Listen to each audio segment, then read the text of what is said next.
name is Sagar Suryakant Wagmare.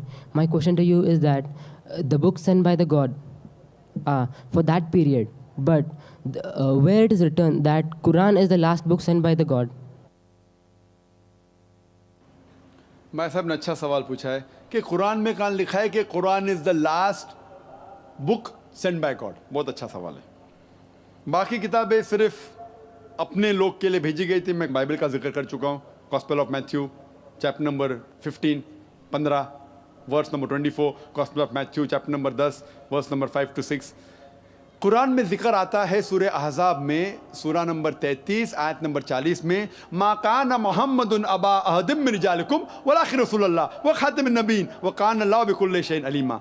Mohammad सल्लल्लाहु अलैहि वसल्लम आप मर्दों में से किसके पिता नहीं हैं, लेकिन वो अल्लाह के रसूल है और खातिमुन नबीय्यीन है, आखिरी नबी है, और अल्लाह सबसे बेहतर जानने वाला है।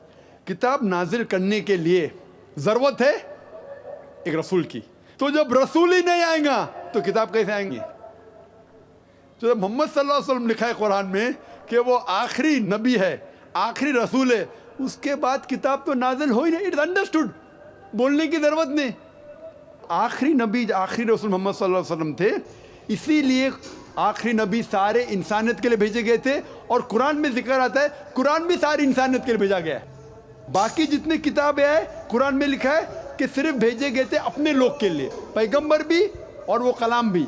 लेकिन कुरान मजीद जैसे कि मोहम्मद सल्लल्लाहु अलैहि वसल्लम सारी इंसानियत के लिए थे, कुरान भी सारी इंसानियत के लिए। इसका जिक्र है सूरह इब्राहिम में सूरा नंबर 14 आयत नंबर 1, सूरह इब्राहिम सूरा नंबर 14 आयत नंबर 52, सूरह बकरा सूरा नंबर 2 आयत नंबर 185, सूरह ज़ुमर चैप्टर नंबर 39 वर्स नंबर 41। और भी हवाला दे सकता हूँ मैं, लेकिन ये काफ़ी है।